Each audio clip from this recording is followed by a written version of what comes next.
Hi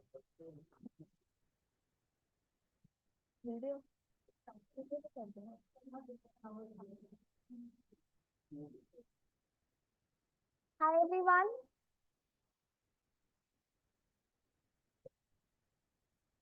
Welcome to Circle Chess. A very good evening to all of you. Just a quick test if you all can hear me.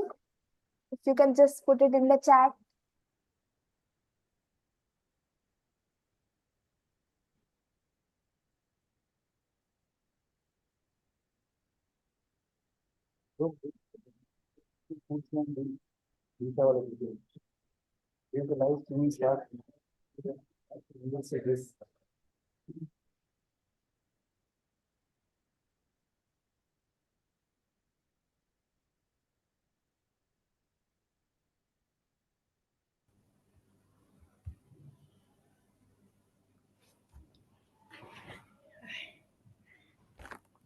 Hi ma'am, we are live now on YouTube. Okay.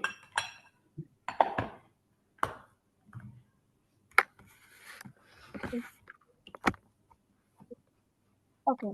Hi everyone, a very good evening and thank you all for joining with us live for parenting in chess session. And even though it's a weekday, we had so many interests coming in to join this event. So thank you all for joining. Today's topic, parenting in chess, is something that has not been given as much as attention that it actually requires in the chess world.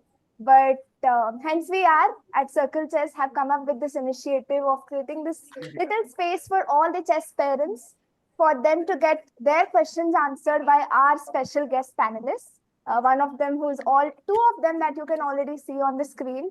Now three, that is Saritha ma'am, Roshni ma'am, Vishnu sir. Yes. So before we go ahead with the session, maybe a quick introduction about Circle Chess for those who have come new. So Circle Chess is a one-stop solution for all your chess needs. Whether you are a beginner or a pro, we do have something for all of you with all our AI-enabled tools, structured and AI-enabled curriculum and courses. With all the live classes at Caissa School of Chess, we have trained multiple students to become pros from beginner level. And right before I start with the session, maybe I would like to know your responses on how excited are you for today's session. And we had multiple questions coming in for their questions to be answered by our special guests. So if you can just put it in the chat.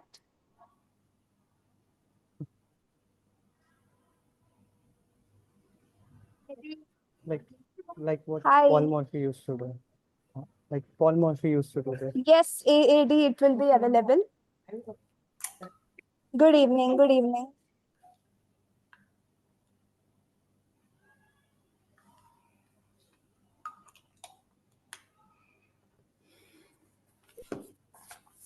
You can play blindside. Before we dive into this You can play discussion of blindside. the panel discussion, I would like to take this moment to introduce all our guests.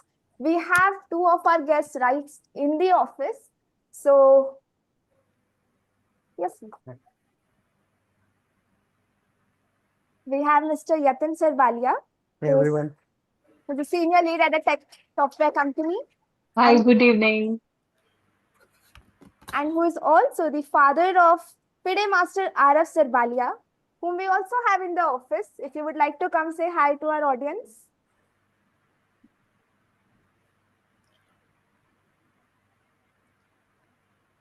Oh, hi. Hi. Hi, Araf. What would you like to say to our audience? Are you happy to be here? Yes, So they both are in the Circle Chess office today. How are you feeling? I'm feeling very good. Chalo, thank you so much, Arush. You can.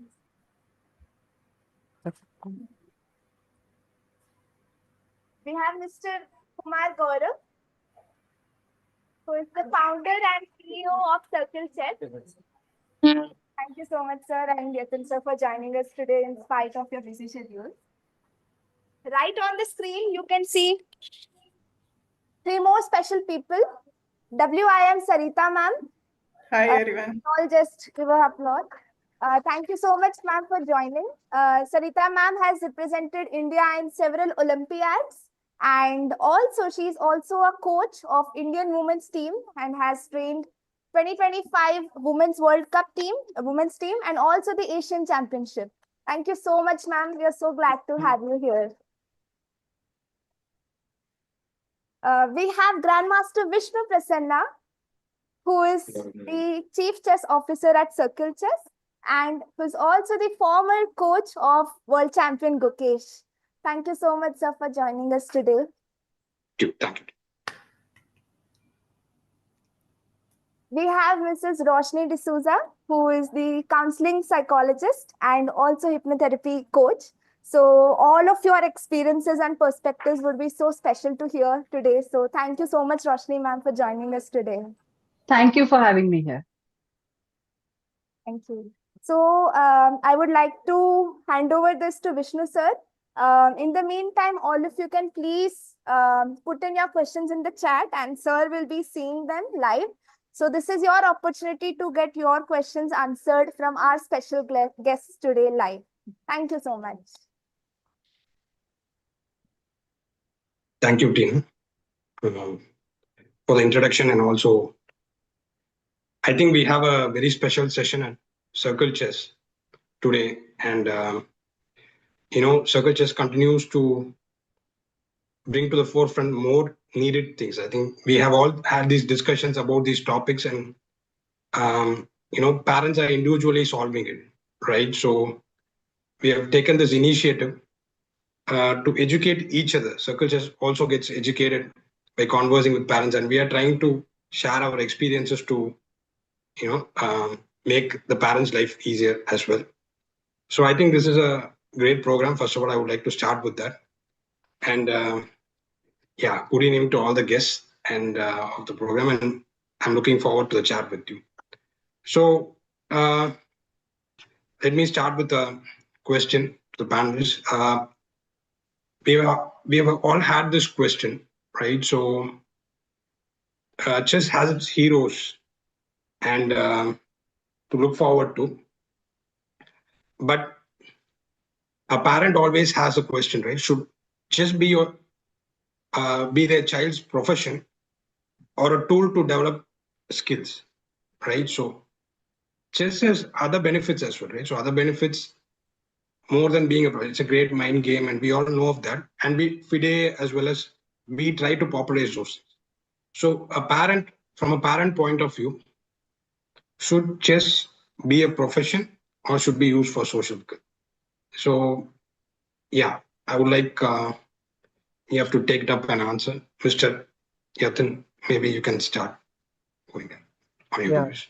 Hey, so I'll talk about my journey with Arav. In the early stages when we started during the COVID times, chess was primarily a tool for learning life skills, which is primarily focus, hard work, patience, all those things that we realized that when he started working on chess, he was able to develop those skills. At that time, at least for the first 2 years, we didn't know there's something like tournaments or titles, something exists.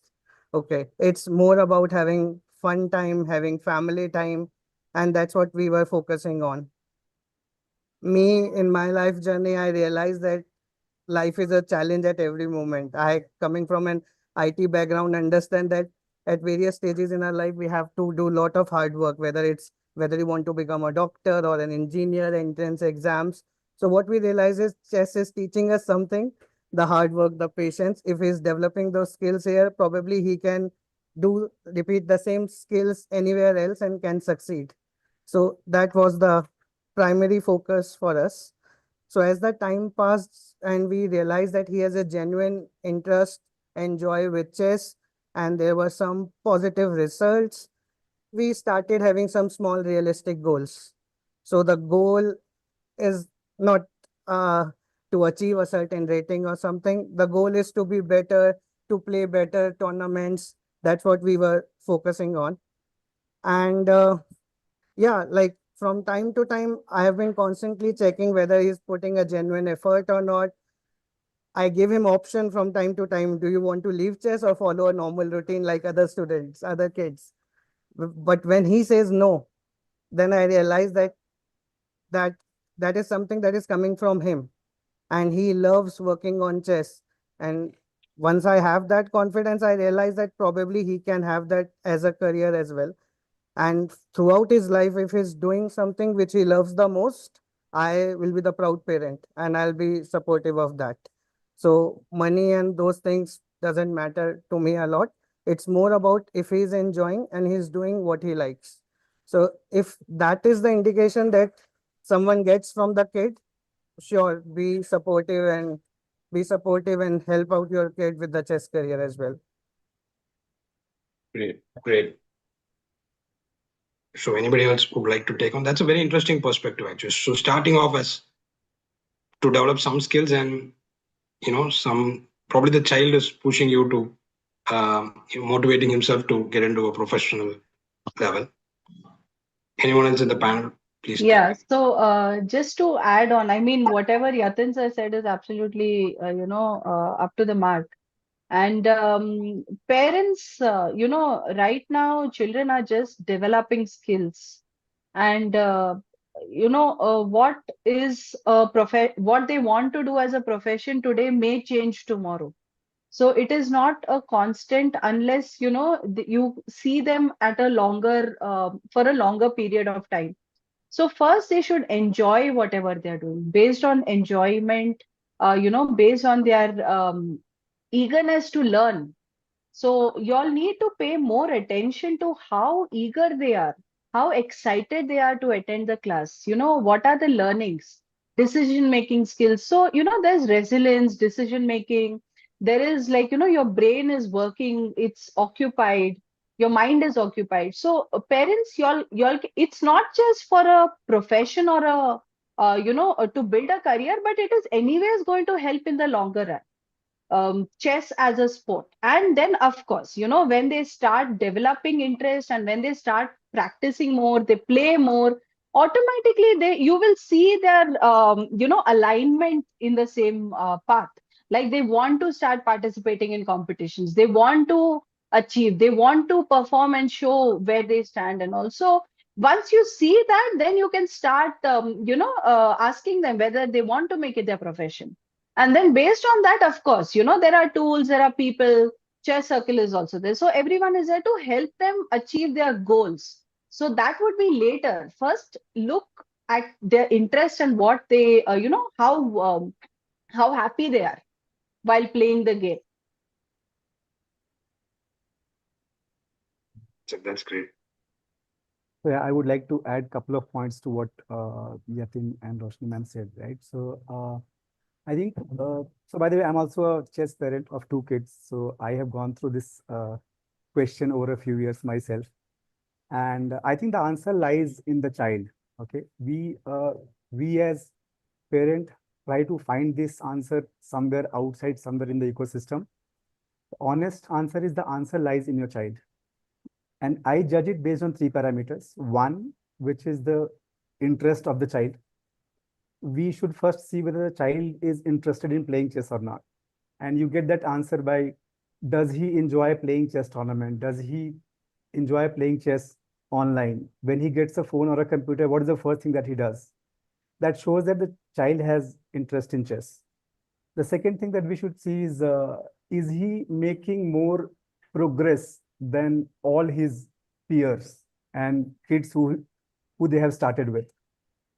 If he's doing exceptionally well at some point in time where the growth of your son or daughter is better than the people who they have started with, you get some signals that I think he or she is exceptional, we should put in some more effort.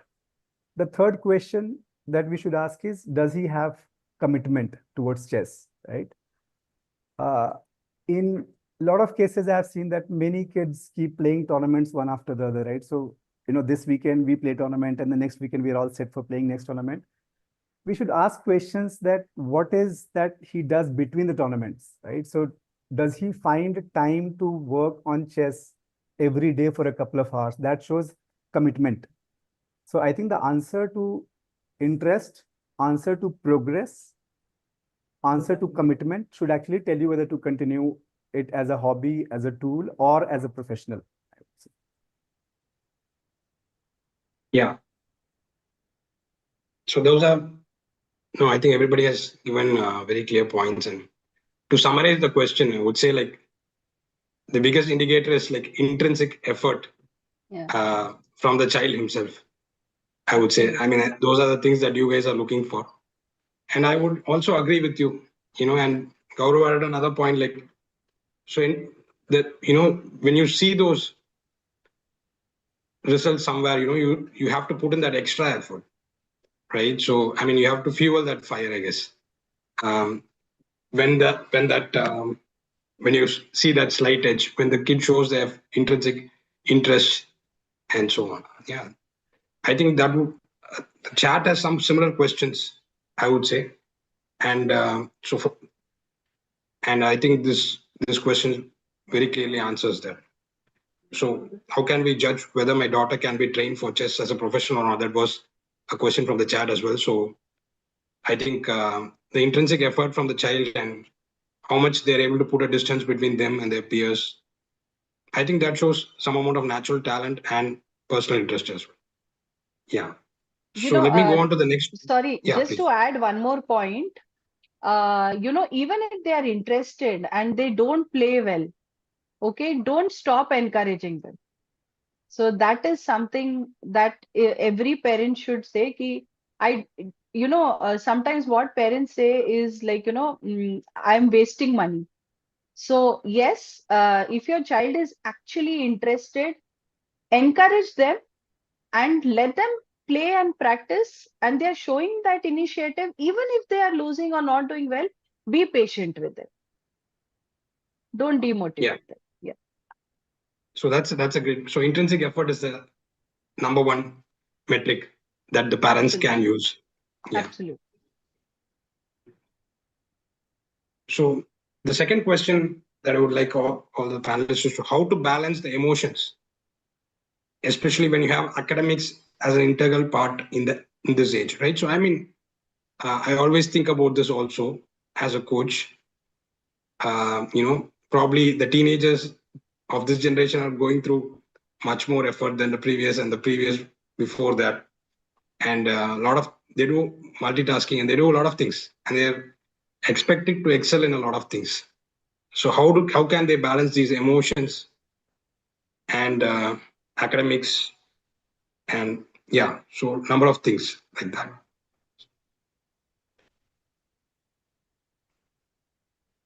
Saritha ma'am, do you want to take it? Okay. Yeah, I will discuss about points about as a coach. My points to the parent is parents' role is bigger than the coach role, because you decide the long-term direction, whether chess takes priority while academics is managed through open schools, online programs, or nowadays we have flexible schools and colleges where they give a lot of advantage for playing sports. They give a lot of leave and no, they give it. So next point is children need emotional anchors from parents, not pressure, because wins and losses in chess or marks in exams can swing their emotions. So when parents stay balanced, children also can learn to stay balanced. So don't put pressure on them. Point three is academics and chess are not competitors. Because chess builds focus, patience, and problem solving. The qualities that strengthens academics too. With the right structure and support, both can go hand in hand. And focus on growth, not just results. Celebrate effort, discipline, and learning. Not only trophies and marks. This is what builds the reliance and confidence for the life for the kids. And as a coach, we can guide the children in discipline, preparation, and performance, but only with your support, parent support, that is without pressure, without comparison. A child can grow truly. because in the end, the goal is not just to produce a good chess players or top in exams, right? But confident and balanced individuals who enjoy their journey will be successful. That's what we, Yes. Perfect. Perfect yeah. input, actually. Yeah. Yeah. Please. And Roshni. just to, Saritha ma'am has covered everything. So just a little bit to add on to that is, parents, y'all are, as she said, the anchors. So you have to help your children make decisions in dividing their time, how they can, it's not just about academics and about chess. It is about their growth, their emotions. Are they getting a little bit of free time for themselves? So parents, if possible, they create a healthy routine for your child. Sit with your child or children and create a healthy routine that is achievable. Do not make it overachievable, like very difficult or something. Make it simple, start small, and then build upon it. Only then will there be interest in both. What happens is, we as parents, we want our children to achieve well in academics, we want our children to do well in sports, and then that pressure automatically builds up on the child and they become blank, they lose interest, or they feel like they don't want to do it anymore, and especially adolescents, when they grow, they feel, I will challenge my parents by not doing well, or I will not react, I will not reciprocate. So this is a testing time for parents. So this is where parents need to maybe start creating a routine for yourself first, as to how I'm going to help my child develop his or her skills in academia, as well as in games, as well as emotionally in a society, with enough balance for them to take care of their mental health, as well as their physical health, as well as whatever they are doing in life. It is very important. Balance, and the only people who can help them is their parents. The coaches, the parents, the caretakers, so the guardians. So pay attention to your mental health as well. If you feel angry or frustrated, or you feel overly emotional, first work on that, and then start working on the child's emotions. If you are overwhelmed, it is very difficult for you to control or help or protect your child's emotion. Okay, so that is something that is important. Yeah. So And great just to points add there, a couple actually. of, So, just to add a sorry, couple of Gaurav, points to please. that, Vishnu sir. I think, we keep asking, as a professional also, we keep asking the same question over the last few years, right? What is more important, work or life? So it's work-life balance versus chess and studies. Okay. Yeah. So it is never or, it should always be and. And So the time you get this answer, should I pursue my child for professional chess, might be the time when you should make this decision, how to balance things around. But until the time you get to a point where you have a clear answer that no, he has to do chess, I think both of it should go hand in hand. It's same as like work-life balance, right? Sometime you are more interested towards chess, let them play and enjoy chess. yes, Sometime, the studies are more demanding, let them come back to studies and do it. But I think chess adds lot of skills to the student and child. Let it be there as long as they can continue. Yeah, Great points. as a coach, my simple request is work together and make the child's journey enjoyable. Yeah, these days, no, there are a lot of choice for academics also. They can open schools, they can go directly graduate. So there are a lot of things. So don't pressurize and let them enjoy the journey too. Yeah. Yeah. No, a lot of takeaways for me also, personally. And I think emotional anchor is a very good description for a parent. I think the child is always also reacting, thinking about how my parent is going to react to this result, yes, right? So Yes. it's not just their experience, but how the parent is going to react. And yes, beautiful takeaways for me also. And like Saritha ma'am said, the parent spends a lot of time with the child anyway, and the coaches play a guiding role and require the cooperation of the parent. Yeah. So I think this would apply to any sport in general, not just chess. It's just a parenting thing. Yes. So moving on to my next question. How to evaluate a child's progress and select the right coach? I'll start with a few words on this myself. So I reluctantly got into chess actually. So my first love was outdoor sports, and I like to be outdoors. And I was playing a lot of cricket and all. But when I joined my first coach, he came up with a lot of stories. He came up with a lot of things to keep me completely glued to the game.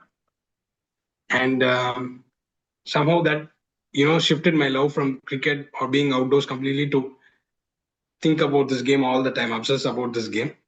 And I owe to my first coach for sure.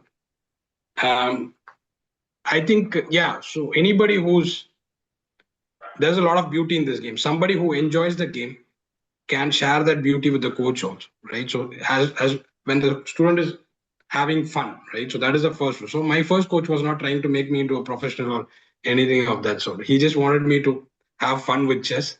And, he found a lot of things that were enjoyable to chess, and he shared it. So I think that would be the first thing. And at different levels, it's not about just technical things, right? So you'll have to have you have to have some shared beliefs, as a player and a coach. And the coach should be a bit more flexible and adapting to each student, I would say. And I think, those are my thoughts. I will pass it on to somebody else to pick up on this. Saritha ma'am, maybe please share your views on how to find the right coach.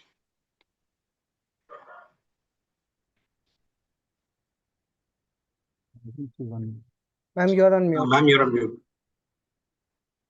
Yeah. Sorry. Yeah. I think this is the most common question which arises for parents. How do you measure the progress in the kids?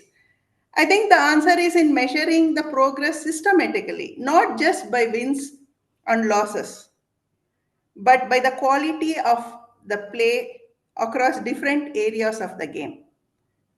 For example, you take a parameter 1 to 100 scale. In that, you take 30 to 60 tournament games and do the graph on the basis of the core parameters to evaluate the progress. I think number one, middle game is calculating ability and candidate moves, number one. And two, they can put strength in the complex positions. And the three, handling the position initiative, how the kid, when they gain an advantage, do they know how to maintain the pressure, or do they give away the momentum to the opponent? That's the handling the initiative. And point four is playing style, attacking or positional approach. How do they handle that? That one. And end game technique. And sixth is time management and emotional control. Time management is when they are in when they are in time pressure, how do they manage? And when there is a must win situations, how they manage their time and emotions. I think this, if you put in your parameter in the graph, by tracking these parameters, you will know what are the strengths of your kid and the weaknesses, and accordingly you can choose the coach, what needs to be strength, what are the weaknesses, and how you can choose the coach accordingly. That's what I mean, how to choose the coach. Yeah, and progress also. Please don't go only with wins and losses. See the progress of the kid. That's what I advise the parents. Just want to add So, one point here. Yeah. As a parent, I'm happy to work with anyone who just doesn't make my son a better chess player, but a better person as well. Yes. Okay. Learnings like if you lose the game, do proper handshake with the opponent. Okay. Small things like take care of your fitness. Okay. Mhm. It's not just the mental thing. Go play physical sports. It's also important. So anything that anyone who actually gives these kind of learnings to my son as well, I'll consider them as a good coach. Definitely. So I think when Saritha ma'am was responding to this question, the first thing which was coming to my mind, Vishnu sir, was the assessment framework that we have built at CircleChess, right? yeah, Where the time management, recovery from failures, the whole technical aspects of their middle game, end game, strategy. Are they getting better into specific areas of the game? Because wins wins or losses, you lose chess game just by one move. You might have played the best game throughout, a 60, 70, 80 moves game. You make one mistake, one bad concentration, and then you lose the game. It doesn't mean the child is not progressing, right? So I think the Correct. whole progress which Yeah. is mapped right now to chess rating, FIDE rating is completely unfair. Unfair for the kids because it puts in a lot of pressure, by the way. So it has to be done based on, is he getting psychologically stronger? How does he Yeah. react when he loses a game? Is he able to compete with, let's say, stronger player? Does he feel more committed?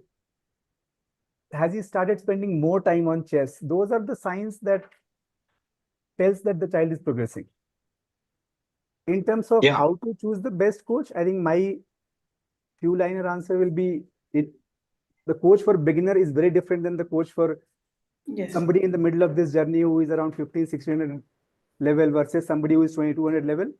For a beginner, the coach should just generate interest in child. That's all. Yes. If you have a coach who is able to create interest towards chess in child, that's all they need. For an intermediate player, somebody should guide, personalize, understand your strength and weaknesses. And coach for 22, 2300 plus, I think he is more like a mentor or guide because somebody who is 2300, he already knows what needs to be done, right? Yeah. I think that's how we should maybe define it, different levels of the journey, what is right for you, and you can choose accordingly.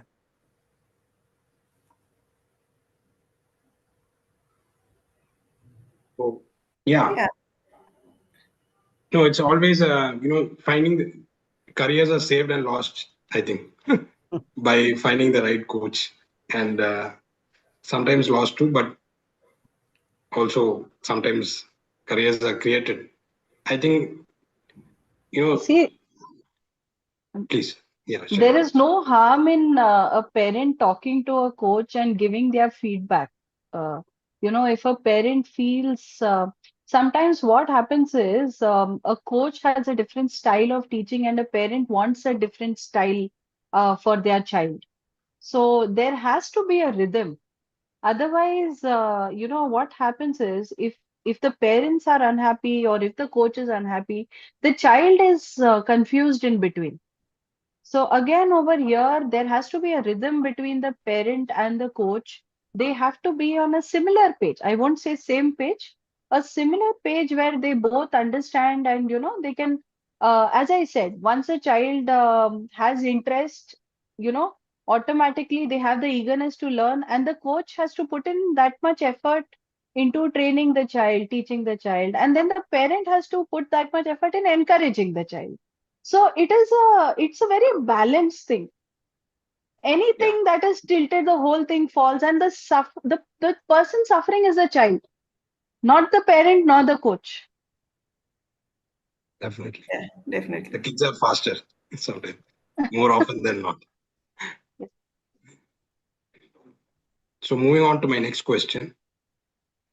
It's a bit how to plan finances for training and tournaments, right? So I mean, this is a very important question, I feel, and Thank you. every player feels the pinch, right? So even when I was playing, I felt this pinch too. And when I've coached, even the best have gone through this, moment of hesitation, moment of doubt, and so on. Um, it feels like a gamble sometimes, right? So because you just go with a lot of expectations, and Yes. sometimes things go the other way also, the way you Yes. don't want it to. So it's never learning is never a straight line. It's like an up and down curve. So yeah. So how do you plan finances for training?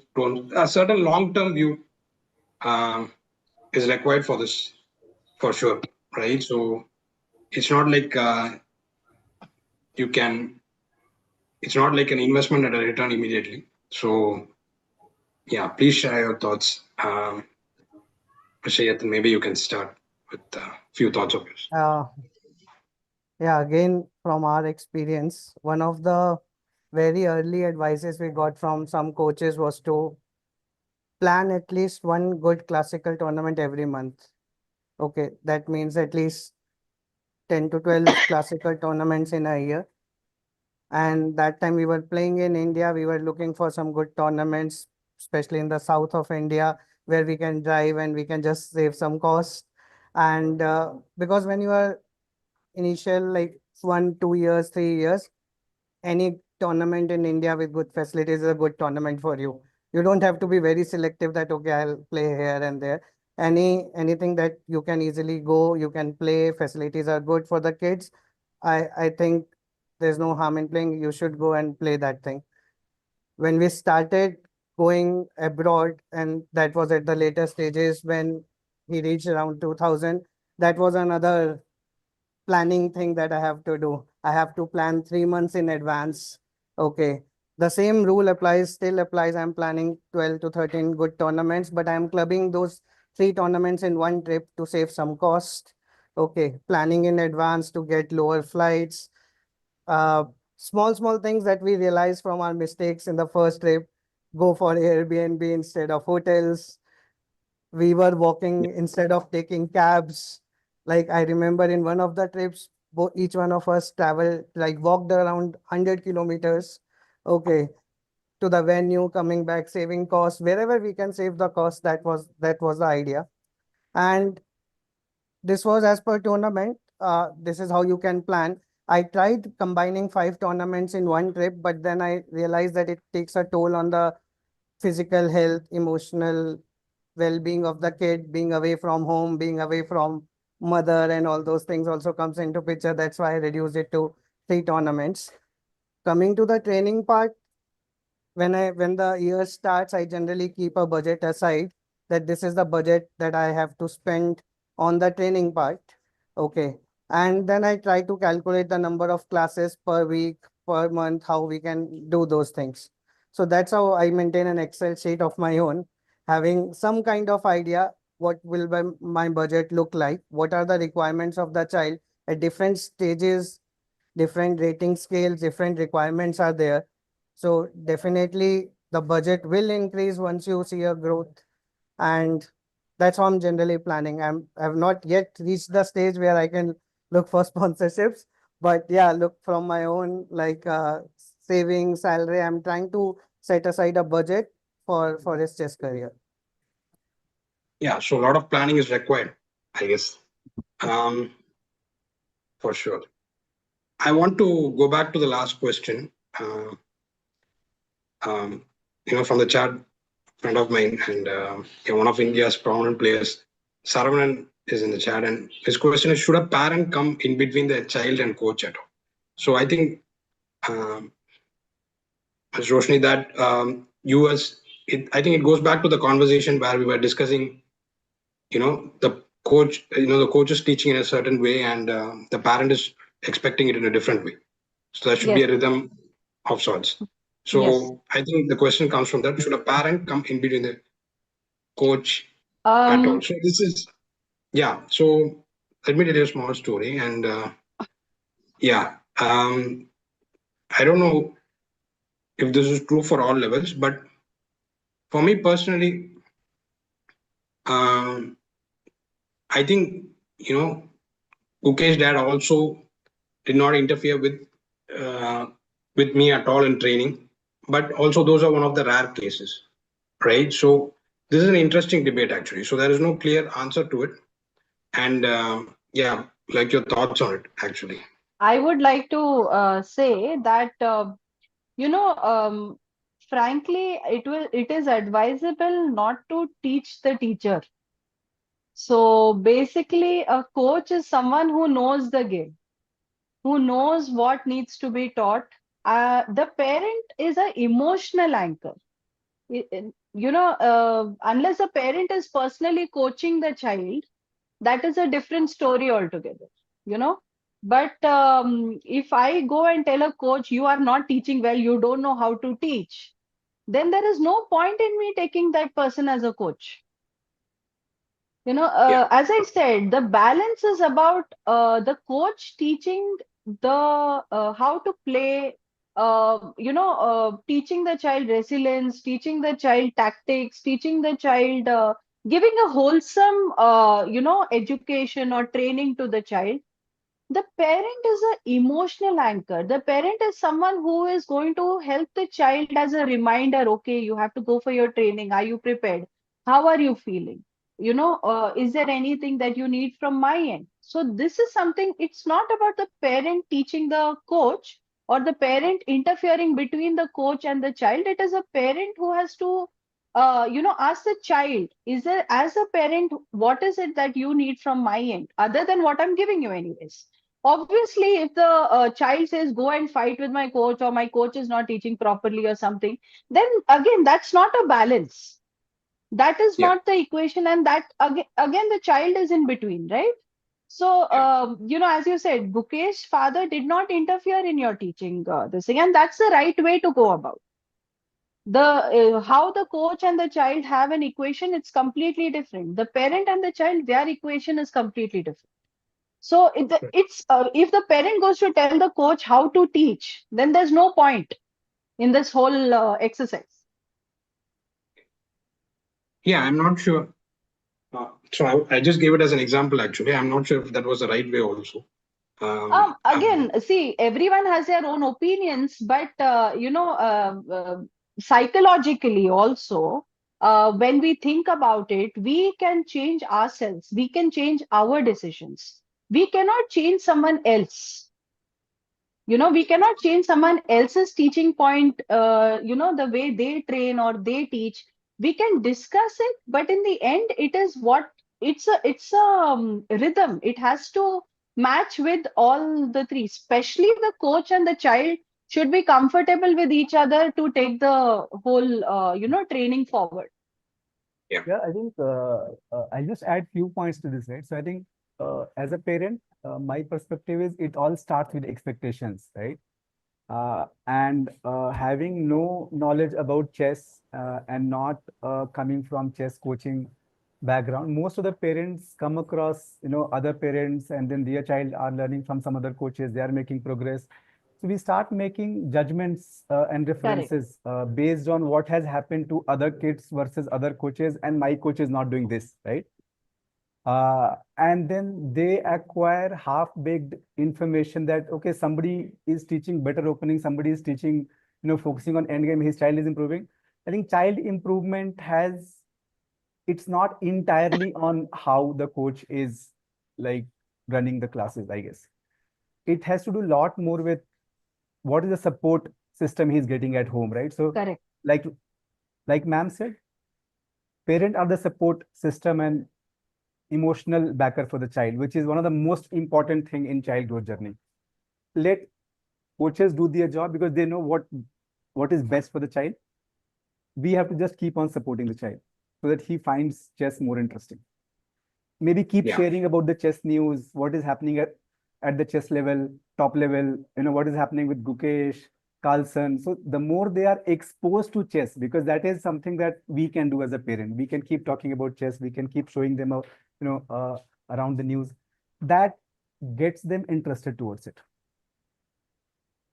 Yeah, Yes. very interesting. I mean, this is I think parents are more involved in everything a child is. I think we're we had a discussion that, nowadays, I think in this generation, it's more common that parents are more involved.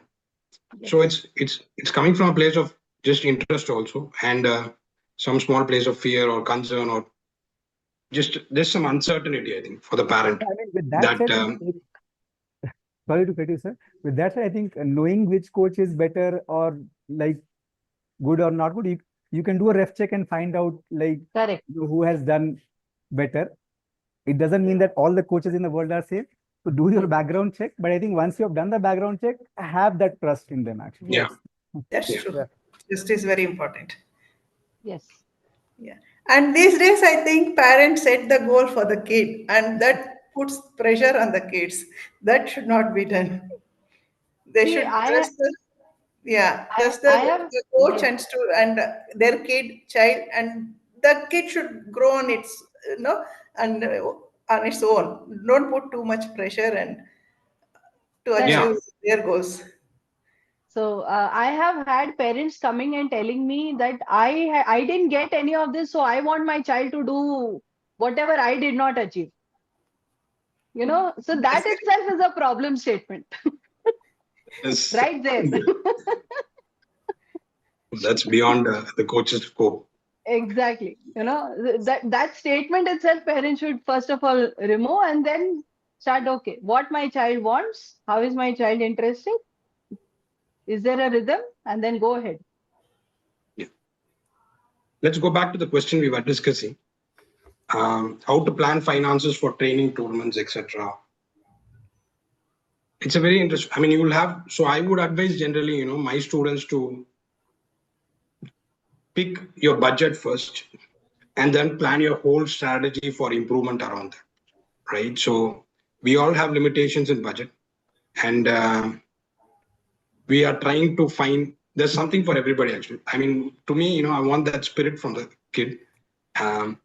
Whatever resources you have, go all in with that, and you will have your success. So I don't see a budget as if you have a bigger budget, you will have more opportunities, but it's not a complete deterrent, I would say, as long as your spirit is alive. But I would say that the parents should have full clarity, like Yatin said, on what is the budget, and maybe discuss with the coach also to, plan out the tournament so the coach can train for it, train the kid for it, and they can plan out the tournaments for that. So it's a very important thing, I think, and it gives more structure to the whole training, and more clarity to the coach also. I don't know if the student should be so involved with, but he can know that he's going to get so many opportunities and so. And I think parents always have a tendency to stretch the budget when it comes to the child, and yeah. But having some clarity on training, what can we do? So when the budget stretch, the pressure also increases for the parent, as well as it's a cycle, I think, right? So it transfers to the parent and then to the child. So I think a clarity on the budget is great first step, and discuss with your trainer, and anything. I think as a coach, I would say, keep that spirit alive and use your resources. Since you mentioned Saravanan asked the last question, the best advice that I've got from him is that never discuss this budget with your child. That's something that you always have to make sure that you never discuss the cost of the trip, the budget, the money that you are spending with your child. Always make sure that that remains a secret. Yeah. Very true. And I think, see, for 95% of the parents, right? I think we know that, perhaps less than a few percent, maybe 3-4% active chess playing kids, go to a level beyond 2020, 200 and so on. So for 90+% of the parents, I don't think it's about finance planning at all. At a beginner level, just play local tournaments. And like Yatin said, that there are two verticals, right? One is you have to spend on training resources. Other is you have to spend on tournaments. There's nothing else literally, right? In the early days, you should first learn, generate interest, spend maybe a few thousand max, per month. as the child starts to find interest, he starts getting rated, then you start traveling across the city, let's say. In the first year or so, it is more about make them play. Lot of parents actually put their child to playing rated tournament, and so that they can get rating and so on. I did this mistake once actually. So my younger son, he was doing really well in, let's say, first couple of years when he was 6, 7 years. He used to win all of his age category tournaments, right? Under 7, under 8, and 9, and so on. Then one fine day, I took him to GM Open tournament in Chennai because my elder son was playing. It was so bad of a tournament. Out of 10 rounds, he could just win 2. And he went so demotivated that he lost interest in chess. I did not put him to chess for the next 1 year, actually. Right? So I think it is important to find the right tournament, not just from the financing perspective. See, just because we can spend, it doesn't mean we should spend, right? We should spend what is right for the child so that he doesn't come under pressure of, delivering, because when we spend, we have our own expectations, child has, his own expectations. So I think it's important to not overspend, like Vishnu sir said. So I'll just reiterate that. Yeah, maybe bigger budget is not always the solution. Yeah. Moving on to my next question, a very interesting one. Is rating a trap or a motivation? So we are all looking for, so when a child starts off, this seems like a magic number that everybody should achieve.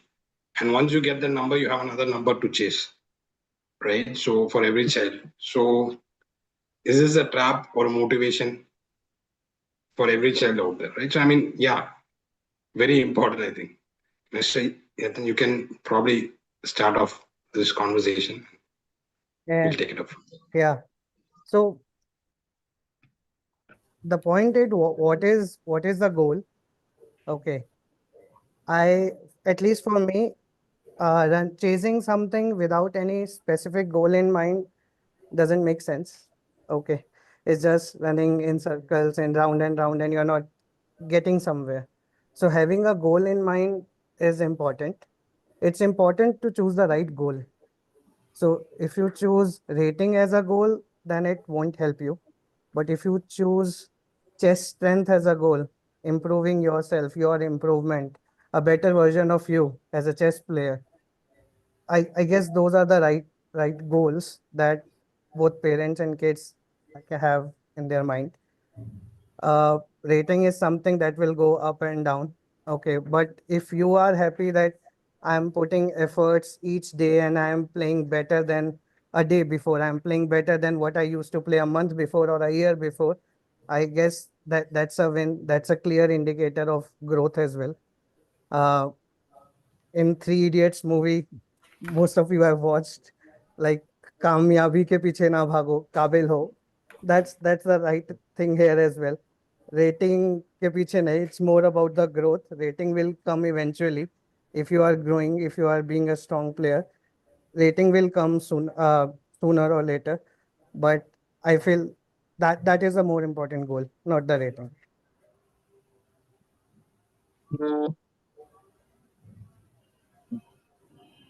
Also think, this is, I think that everything goes back to that first question where, we use chess to acquire other skills. You should probably never forget that your child, even though the rating goes up or down, something the child is definitely gaining. Yeah. So I think that first question was very important, and we have to keep going back to that to remind ourselves. Let me take some questions from chat, actually. I'll add a few points to this, sir. Sure. I can actually correlate this to our professional experience, right? Where a lot of youngsters, when they come out of college, they actually chase salary, money, company chase revenue, and so on, right? And then we in the startup world have this saying that chase work as much as you can for the first 5 years, because once you have mastered all the stuff, money will chase you. Actually, that is exactly how the whole startup ecosystem are designed. So you have people who come at nothing, they take nothing in 3, 4, 5 years, they will be beating all their peers. Correct. I think rating versus chess knowledge somehow goes, with the same analogy. While we in our mind keep thinking about rating, you can't stop that. Like no matter how much gyan you get from everywhere, for all parents, for all child, even if we don't talk, it is there in their mind. Just let it be silent, right? Focus on the process, focus on the discipline, because if we do all the right input, output has to come. If the process is right, if you ask him, did you follow the discipline, he knows what needs to be done. But then if you ask him, did you get rating, he doesn't know what Correct. needs to be done, right? So ask him what he can do. Control the controllables. You cannot control the output. Correct. Learn from mistakes. Exactly. Just keep Yeah. learning. Knowledge never ends. You have to keep gaining knowledge, and it's a continuous process. For sure. Yeah. I'll take some questions from the chat now. I think we have a lot of live viewers with us who has been throughout the stream. And I hope they've been enjoying the show. And so the first question, probably I'll put it across to Gaurav. Will technology replace chess coaching in the future?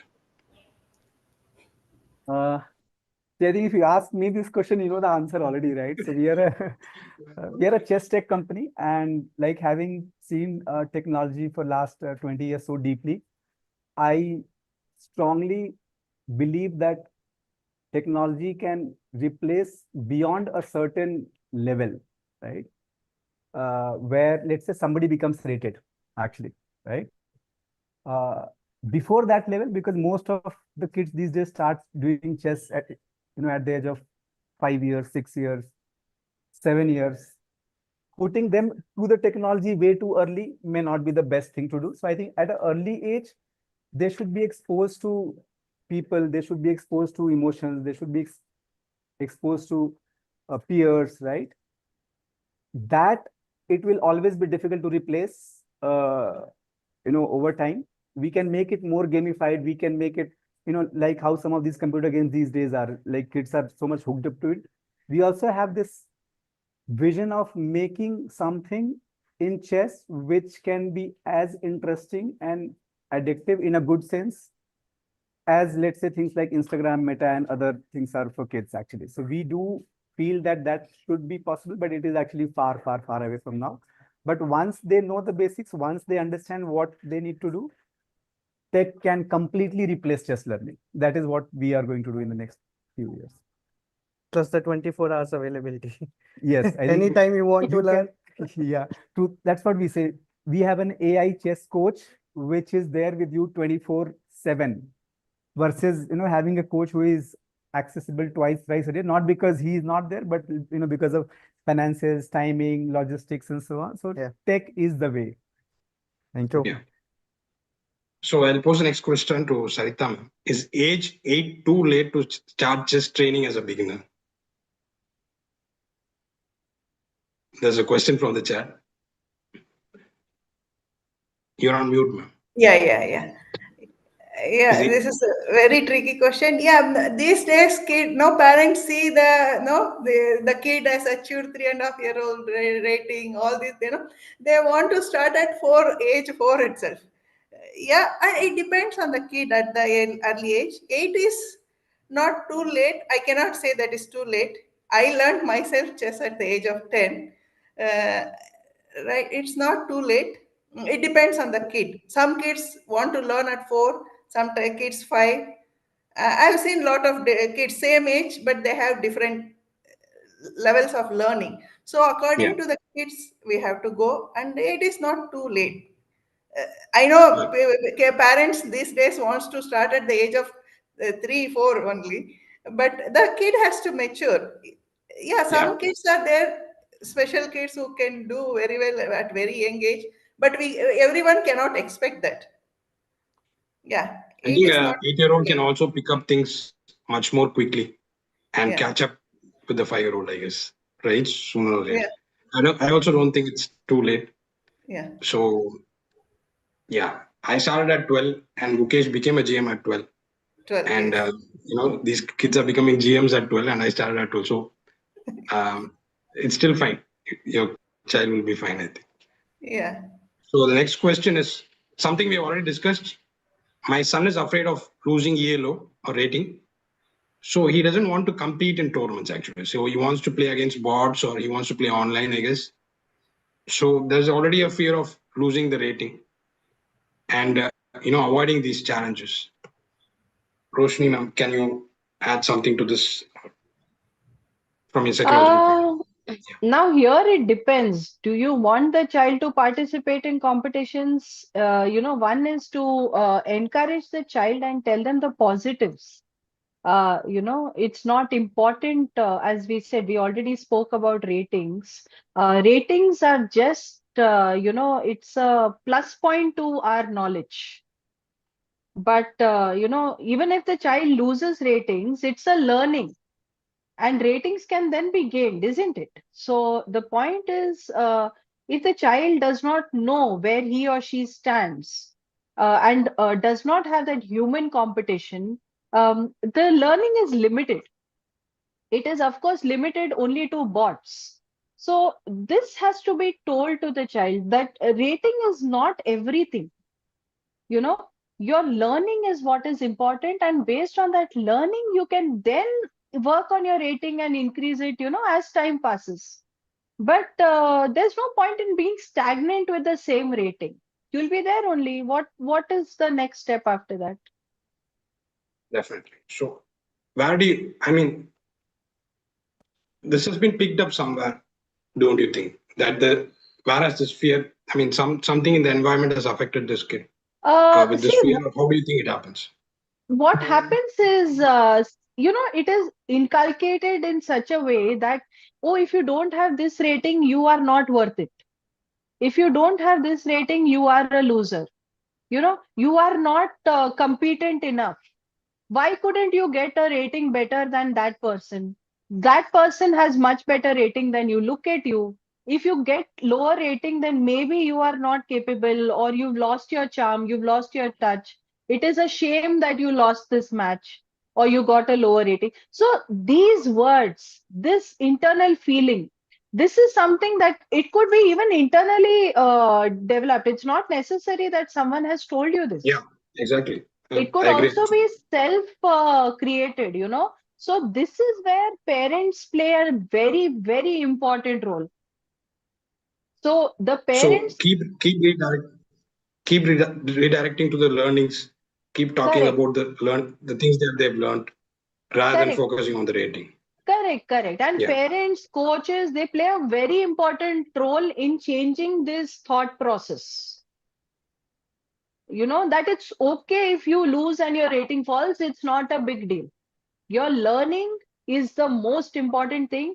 You figuring out where you made a mistake, or if you made a mistake, or if the person opposite you has a different, trick down their sleeve. So this is a learning which you will not get with bots, etc. Or you may, but then it is, how is it, it will help with your development. So coaches and parents have to start, slowly putting this in the child's mind. Yeah. I think if we stop discussing about rating with kids, they will stop discussing and Absolutely. about the rating with us actually. So I think one of the things which Absolutely. I've learned is we ask about, did you play, let's say we agree on 3 games that you play every day, right? Did you just play 3 games? Did you play more? Did you go back and analyze your game, right? As long as the answer to some of these questions are consistently yes, we know they're building discipline. Once they build discipline, I think discipline is one of the most underrated stuff in learning chess. So we should focus more about talking about discipline than maybe some of these outcome driven things. When Correct. we ask them questions, they focus on those problems. That's what happens everywhere. And, I So this think is comes in every walks of life. Discipline is very important in every walks of yeah. life. And Yeah. just to add on to that fear, ask the child to get into step-by-step exposure. start by playing with someone who, who they think they can play with, etc. That exposure is needed.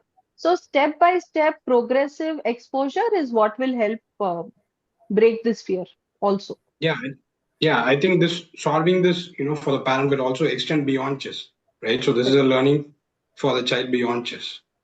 So let me Correct. just take one last question. I know there are a lot of questions, but we are kind of running out of time. So I would like to take, how do I support a child who has lost, a 7-year-old who has lost, right? So, maybe you can talk about, because this is an interesting question and I've chosen it because, what is an, a 7-year-old generally doesn't want to lose, right? So, Correct. and in chess, they have to go through that pretty often. Uh, um, in sport itself, I guess, and how would you, as a parent, deal with that, please? So first of all, we have to see what is a child's emotion. Sometimes the child will look at our face. Are we angry? Are we upset? Are we like reacting or not reacting? Suddenly we go silent. Like, I don't want to say anything negative. I better keep quiet. Even that could, affect a child. So they're very curious, especially 6-year-old, 7-year-old. They'll keep looking, okay, what is the expression on my parents' face? I lost. I feel upset. Now, in this place, a parent definitely, as I said, a parent has to just maybe have a normal conversation. First thing is have a normal conversation. Okay, you lost. That's fine. What are your learnings from this? What happened? Ask the child. Let the child vent. Let the child speak his or her heart out. Let them express. Then, based on how they talk, you can then maybe continue the flow in such a way to tell them that it's okay. You know, I mean, you will have opportunities. We learn from it. The moment we say, oh, I'm very upset, you could have done something better, that's it. That fear will be there in the child. So have more assertive statements, positive statements. Maybe Saritha ma'am and, you all only could tell better as coaches also. How do you all deal with your students who have lost? Saritha ma'am, please add your thoughts. Yeah, when I tell my students, from the mistakes you have to learn. That is a Correct. learning. Always, failure and loss is a learning process. That's what I teach. I tell them, from your failure you learn something. Every failure is a learning for you, learning experience. They have to identify the mistakes and learn it. Yes. So that, yeah, that's it. No, I think it's parents also have to kind of keep learning. Parenting is a very challenging thing as well. So there's no quick solution for that. And I think this is a first step in circle chess, in making the parents more aware and trying to help them out in dealing with this unknown world, right? So then sport is always an unknown world when the parent is not an athlete, and it's a very challenging. So this is the first step in circle chess in filling this gap, I think, and we'll have more events, I hope. And yeah, I would like to now invite Tina to give us a closing statement for this session, please. Tina.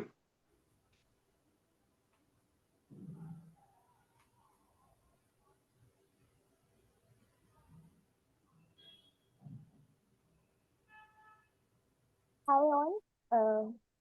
Thank you so much for joining in. And with multiple questions coming in the chat, and also all the questions coming in the form responses as well, super overwhelming. So thank you so much, and we will come back with more sessions soon. Thank you so much, Vishnu sir, for hosting this session. Thank you so much, Roshni ma'am, Saritha ma'am, Gaurav sir, and Yatin sir, and Arav for coming in the office. So thank you all for amazing insights. We would wait for the next session soon. Thank you. Thank you, Tina. Thank you, everyone. Thank you, everyone. Thank Bye. you. Thank you. Bye-bye. Bye. Bye. Bye bye. Bye. Thank you.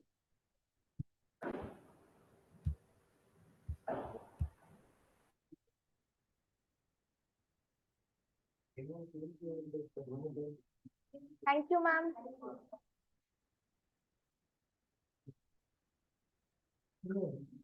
Thank you for the opportunity. Thank you.